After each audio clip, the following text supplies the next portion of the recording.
राज्यात कोरोनाचे आज 63,282 नवे रुग्ण आढळून आलेले आहेत. तर 24 तासात 802 जणांचा उपचारादरम्यान मृत्यू झालाय. त्याचवेळी 61,326 जण कोरोनातून बरे होऊन घरेही परतलेले आहेत. तरीही राज्यात कोरोनाचा धोका कायम असल्याचंच यातून दिसून येत आहे. तर मुंबईतही 90 जण कोरोनाचे बळी ठरलेले आहेत. राज्यात आज दिवसभरामध्ये 63,282 नवे रुग्ण आढळून आलेले आहेत. गेले काही दिवस राज्यामध्ये रुग्णसंख्या स्थिर दिसते आहे, मात्र तरीही 60,000हून अधिकच रुग्णसंख्या वाढते आहे. त्याचवेळी आज 61,326 जण कोरोनामुक्त होऊन घरी परतलेले असले तरी मृत्यूंचा आकडा मात्र चिंतावणारा आहे. गेल्या 24 तासात 802 रुग्णांचा कोरोनामुळे मृत्यू झालेला आहे. दरम्यान मुंबईतही आज 90 जणांचा मृत्यू झालेला आहे कोरोनावरील उपचारादरम्यान.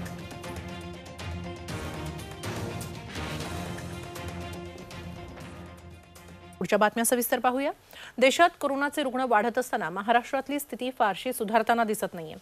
त्यात आता एका अहवालानुसार 11 मे नंतर स्थिती आणखी बिघडू शकते आणि 6 जिल्ह्यांना मोठा फटका बसू शकतो असं म्हटलं गेलंय. पाहूया यावरचा हा स्पेशल रिपोर्ट. 11 मे पर्यंत परिस्थिती आणखी चिघळणार. केवळ 7 जिल्ह्यांमध्ये बेड शिल्लक राहणार.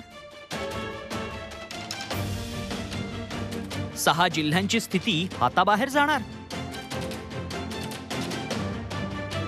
राज्यात सध्या कोरोनाची दुसरी लाट स्थिरावलेली दिसतेय. रुग्णसंख्येतील वाढ 62 ते 65 हजारांच्या आसपास आढळते. असं असलं तरी रिलॅक्स होण्यासारखी स्थिती नाही, कारण 11 मे पर्यंत परिस्थिती अधिक बिघडू शकते असं सांगितलं जातंय. सूत्रांनी दिलेल्या माहितीनुसार राज्याच्या मंत्रिमंडळापुढे एक आकडेवारी सादर करण्यात आली. 6 जिल्ह्यांमधील स्थिती हाताबाहेर जाऊ शकते अशी भीती यात व्यक्त करण्यात आली आहे. उपराजधानी नागपूरमध्ये 43,000 बेड्सची कमतरता भासू शकते. यात 8,679 ऑक्सिजन बेड्स, 1,247 ICU आणि 455 व्हेंटिलेटर्स कमी पडतील. नाशिकमध्ये 6,253 ऑक्सिजन बेड्स, 1,535 ICU आणि 29 व्हेंटिलेटर्स असे 38,615 बेड्स कमी पडण्याची भीती आहे. पुण्यात 26,345 आयसोलेशन बेड्स कमी पडण्याची भीती आहे. चंद्रपूर जिल्ह्यात 16,995 तर यवतमाळमध्ये 13,683 बेड्सची चणचण भासण्याची शक्यता व्यक्त केली जाते. ठाण्यातही 14,430 बेड्सची कमतरता जाणवू शकते. पुढच्या वेव्हला फाईट करायला आपल्याला काय काय लागणार आहे हे आता आपल्याला कळलंय. आपल्याला बेड्स लागणार आहे, आपल्याला ऑक्सिजन लागणार आहे, आपल्याला ऑक्सिजन कॉन्सन्ट्रेटर मशीन्स लागणार आहेत, ती आपल्याला घरोघरी कदाचित लोकांना द्यायला लागणार आहेत, ICUच्या बेड्स लागणार आहेत, व्हेंटिलेटर्स लागणार आहेत. 11 मे नंतर 36 पैकी केवळ 7 जिल्ह्यांमध्ये पुरेशा प्रमाणात बेड्स उपलब्ध असतील असंही सांगण्यात आलंय. मुंबई, जळगाव, धुळे आणि अमरावतीमध्ये ऍक्टिव्ह केसेस कमी होत आहेत. मुंबईत मालाड आणि दादरमध्ये जम्बो कोविड सेंटर्सचं काम सुरू आहे. नंदुरबारमध्ये मधल्या काळात चांगलं काम झालंय, तिथंही बेड्स उपलब्ध असतील. याखेरीज सोलापूर आणि अहमदनगर जिल्ह्यांमध्ये ही स्थिती फारशी बिकट नसेल असा अंदाज आहे. अकोल्यामध्येही कोविड सेंटर उभारली जात असल्यानं तिथं फारशी चणचण भासणार नाही असा अंदाज आहे. हे 7 जिल्हे वगळता संपूर्ण राज्याचं चित्र फारसं आश्वासक नाही. पुढला आठवडा खूप महत्वाचा आहे. नागरिकांनी पुरेशी काळजी घेतली तर कमीत कमी जीवितहानी होईल आणि दुसऱ्या लाटेचा मुकाबला करणं शक्य होईल. ब्युरो रिपोर्ट, झी 24 तास. एक थोडी दिलासादायक बातमी ही म्हणजे की कोविडवर अखेर 3री लस भारतात दाखल झाली आहे. कोरोनावरील सर्वात पहिलं वॅक्सिन रशियामध्ये तयार झालं ते स्पुटनिक व्ही देशात दाखल झालेला आहे. याचा पहिला लॉट देशात आलेला आहे. रशियातील कार्गो एअर कॅरियर अंतरांच्या विशेष विमानानं हैदराबादमध्ये 1.5 लाख लसींचा पहिला लॉट आलाय. आतापर्यंत देशात सिरमची कोविशिल्ड आणि भारत बायोटेकची कोवॅक्सिन अशा 2च लसी उपलब्ध होत्या. दरम्यान पुढल्या वर्षभरात भारतात 8.5 कोटी लसी तयार करणार असल्याचं रशियाचे राजदूत निकोलाय कुदाशेव यांनी म्हटलंय.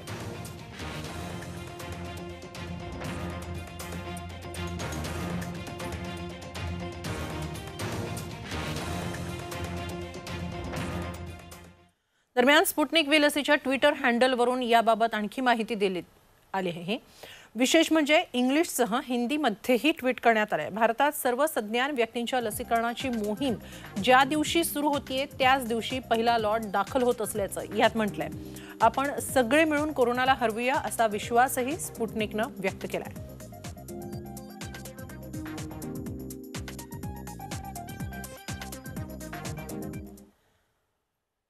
कोरोनावर लस आलेली असली तरीही कोरोनावर औषध कधी येणार याचं उत्तर आजही शोधलं जात आहे. फायझर कंपनीनं कोरोनावरची गोळी तयार केल्याचा दावा केलाय. कशी आहे ही कोरोनावरची गोळी आणि ती बाजारात कधी मिळणार पाहूया. एक गोळी जी करणार कोरोनाचा खात्मा. आता फक्त एक गोळी आणि कोरोनाचं काम तमाम. फायझर तयार करतोय कोरोनावरची गोळी.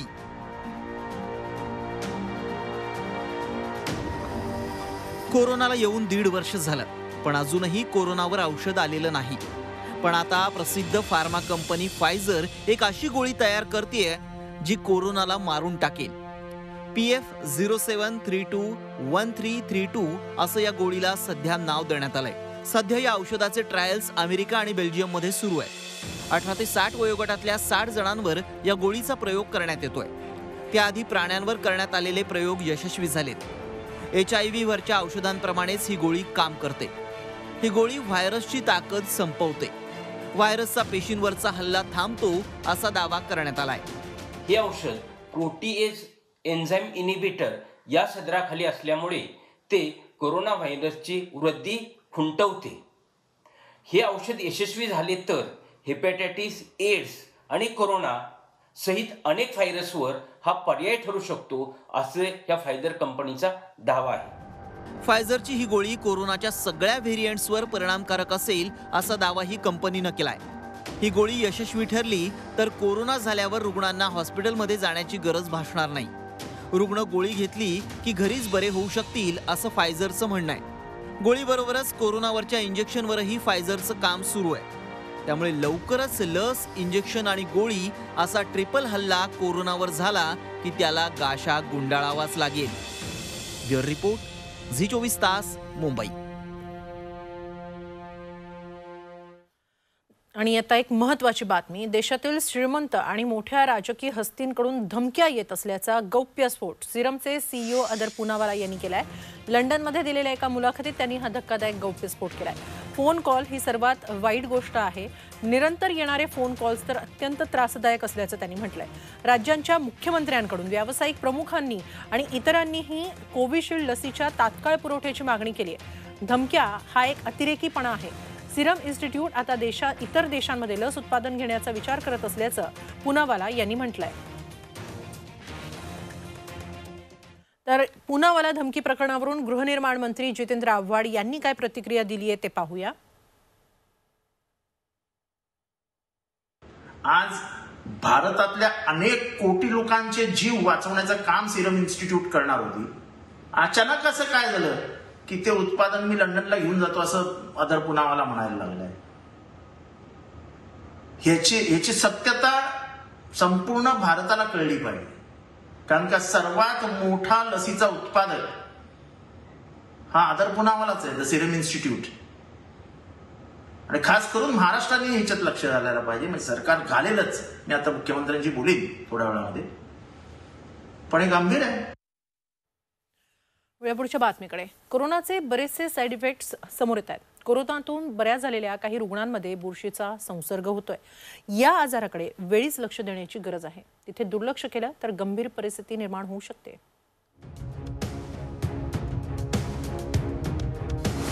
कोरोनातून सुटले, दुसऱ्याच आजारात अडकले.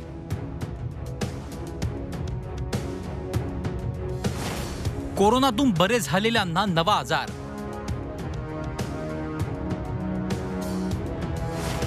कोरोनावर मात केल्यांवर बुरशीचा हल्ला. कोरोना शरीरातून निघून गेला तरी नकोसं असं बरंच काही देऊन जातोय. कोरोनाचे चित्रविचित्र साईड इफेक्ट्स हळूहळू समोर येऊ लागलेत. त्यापैकीच एक आहे म्युकोरमायकोसिस. हा बुरशीजन्य आजार. राज्यभरात अशा रुग्णांच्या संख्येत वाढ होतीये.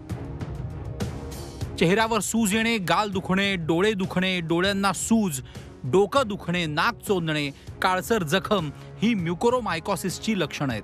म्युकोरमायकॉसिस म्हणजे एक फंगल सायनोसायटिस नावाचा डिझीज आहे. फंगस म्हणजे फफूंद खूप प्रकारची असते. याच्यामध्ये जे काळी फफूंद असते त्याला आपण म्युकर म्हणतो. ते म्युकर जे पार्टला इन्व्हॉल्व करते बॉडीच्या, ते पार्ट आपल्याला काढावं लागते, म्हणजे ते पार्ट बेकार हो जात आहे. म्युकोरोमायकॉसिसकडे वेळीच लक्ष द्या, कारण शरीरात या बुरशीचा संसर्ग वेगाने होतो. लवकर निदान झालं तर इंजेक्शनद्वारे उपचार शक्य आहेत. जर उशीर झाला तर ऑपरेशन करावं लागतं. डोळ्यापाशी संसर्ग पोहोचला तर डोळे निकामी होण्याची शक्यता आहे. मेंदूपर्यंतही हा संसर्ग पोहोचू शकतो. वेळीच उपचार झाले नाहीत तर म्युकोरोमायकॉसिसमुळे मृत्यूही होतो.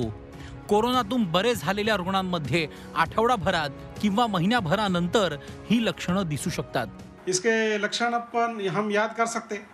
डोका दुखना, डोळे दुखना, डोळ्यामध्ये कमी दिसना, नाक बुजणं, नाकातून रक्त येणं, दात हलणं, दाताकडून पस येणं किंवा रक्त येणं, हे याचे खूप कॉमन लक्षण राहते. कोरोनातून तुम्ही बरे झाले असाल तरी काळजी घ्या. यापैकी कुठलीही लक्षणं नाहीत ना, याकडे लक्ष ठेवा. रोगप्रतिकारशक्ती वाढेल असाच आहार घ्या. नागपूरहून अमर काणेसह ब्युरो रिपोर्ट, झी 24 तास, मुंबई. भारतात कोरोनाच्या दुसऱ्या लाटेचा उद्रेक पाहता तातडीनं काही आठवड्यांसाठी संपूर्ण देशात कडक लॉकडाऊनची गरज असल्याचं मत अमेरिकन सरकारचे वैद्यकीय सल्लागार डॉक्टर अँथनी फाउसी यांनी व्यक्त केलं. एका वृत्तपत्राला दिलेल्या मुलाखतीत त्यांनी भारतानं आता काय करायला हवं याबाबत काही उपाय सुचवले आहेत. लष्कराच्या मदतीनं मोठ्या संख्येनं रुग्णालयं उभारायला हवीत. वेगानं सर्वांचं लसीकरण करायला हवं. त्यासाठी ज्या देशांकडे लसी उपलब्ध आहेत त्यांच्याशी तातडीनं कंत्राटं करायला हवीत असा सल्लाही त्यांनी दिलाय. पुढची बातमी राज्यातून. रुग्णालयांच्या आयसीयूमध्ये आग लागून रुग्णांच्या मृत्यू होण्याच्या काही घटना गेल्या काही दिवसांमध्ये राज्यात घडल्यात. याला फायर ऑडिट नसणं किंवा यंत्रणांचं दुर्लक्ष हे जसं कारण आहे, तसंच आता आणखी एक कारण पुढे आलेलं आहे. कोणतं ते पाहूया.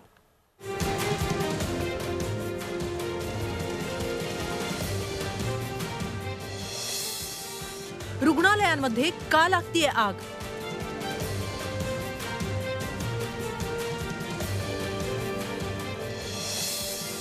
अतिरिक्त ऑक्सिजनमुळे जास्त भडका?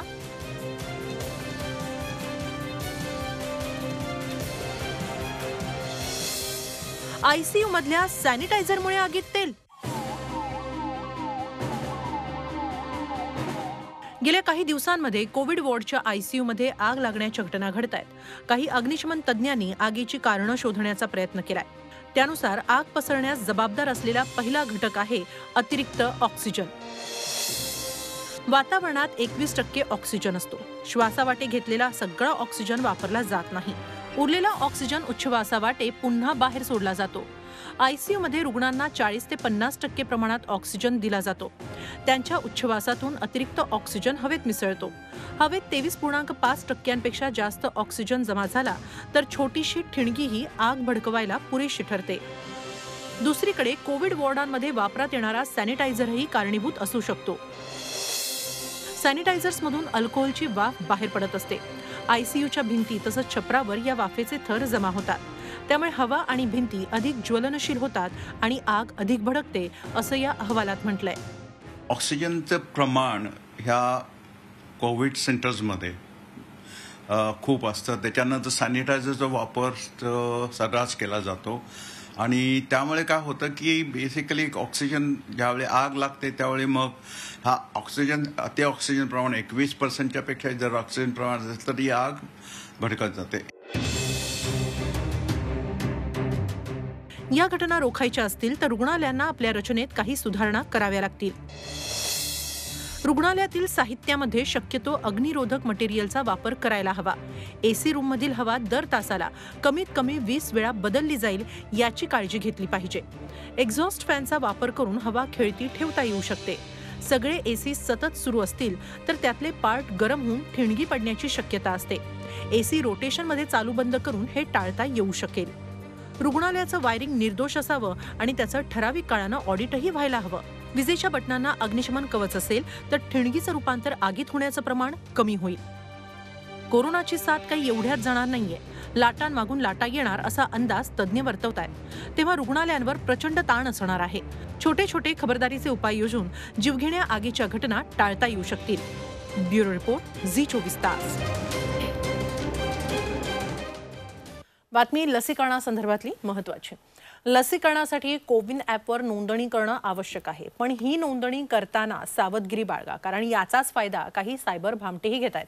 नोंदणीच्या नावावर तुमचा आधार नंबर आणि OTP घेऊन ते तुमचं बँक अकाउंट रिकामं करू शकतात. पाहूया याविषयीचा एक रिपोर्ट.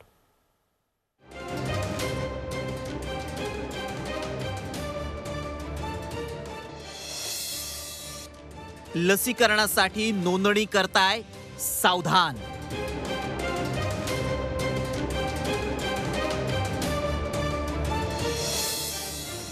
लसीकरण नोंदणीच्या नावाखाली बँक खात्यावर डल्ला.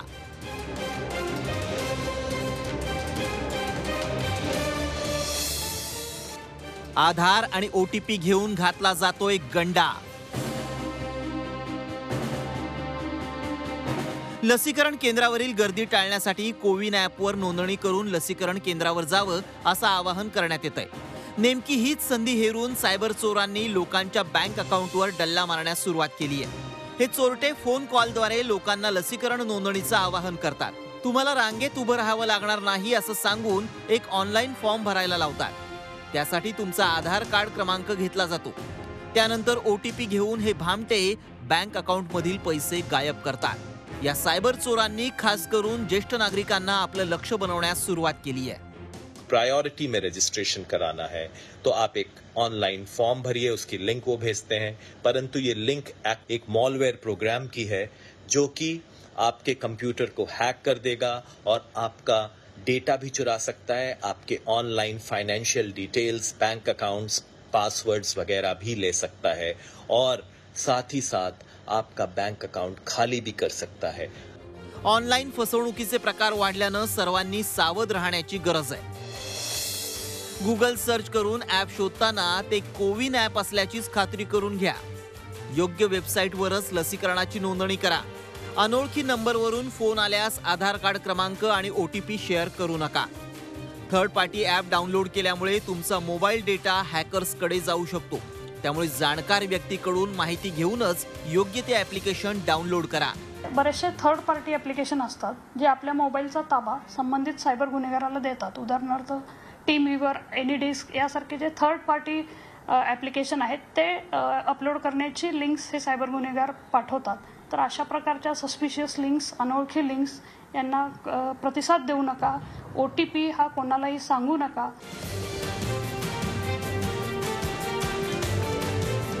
सध्या लसीकरण होणं गरजेचं आहे, पण लसीकरणाआडून फसवणूक करणारे भामटेही टपून बसलेले आहेत. त्यांचं सावध होण्यापूर्वीच सावध राहा, जेणेकरून तुमचं बँक अकाउंट सुरक्षित राहील. विशाल करोळे, झी24 तास, औरंगाबाद. नाशिकमधील करन्सी नोट प्रेस 15 मे पर्यंत बंद राहणार आहे. तसंच इंडिया सिक्युरिटी प्रेसही बंद राहणार आहे. कोरोनामुळे चलन छपाईला यामुळे खेळ बसणार आहे. प्रेस बंद करण्याची मजदूर महासंघानं मागणी केली होती. ती मागणी मान्य करण्यात आलेली आहे. महाप्रबंधकांनी ही मागणी मान्य केली आहे. नाशिकच्या इंडिया सिक्युरिटी प्रेस करन्सी नोटमध्ये चलनी नोटांची आणि स्टॅम्प पेपरची छपाई होते. मात्र आता 15 मे पर्यंत हे दोन्ही प्रेस बंद राहणार असल्यामुळे कोरोनामुळे चलन छपाईला आता खीळ बसणार आहे. कोरोनाच्या वाढत्या रुग्णसंख्येच्या पार्श्वभूमीवर प्रेस बंद करण्याची मागणी मजदूर महासंघानं केली होती. ती मागणी महाप्रबंधकांनी मान्य केलेली आहे. 15 मे पर्यंत आता हे प्रेस बंद राहणार आहेत.